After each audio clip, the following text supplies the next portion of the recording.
नमस्कार जय जगन्नाथ। आज निश्चित भाव में गोटे ऐतिह्यर दिन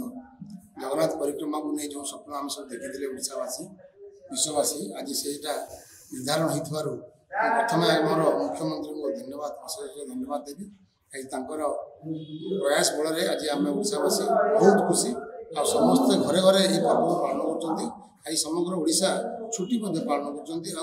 जय जगन्नाथ को आज निजर टीवी माध्यम किए जारी दर्शन करप्रेक्षी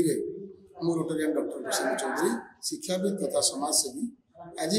जो 1 तारिख दिन मुझे जगन्नाथ भजन गोटे उन्मोचन होता बाबू निर्देश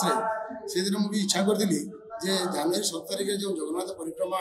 उद्घाटन होगा जाऊँगी से दिन जब आम गोटे जगन्नाथ भजन आनीपर समग्र ओडावासी मानी कला प्रेमी मानी निश्चित भाव निजक भाग्यवान मन करी आज फलप्रद हो पारि जो कहले आम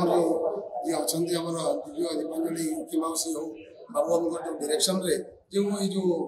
आमर आलबम आसूची निश्चित भाव में समस्त को भल लगे यहाँ गोटे पारिवारिक कहानी जो कहानी की सब परिवार चली आसी आपको नहीं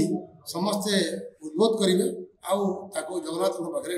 समर्पण कर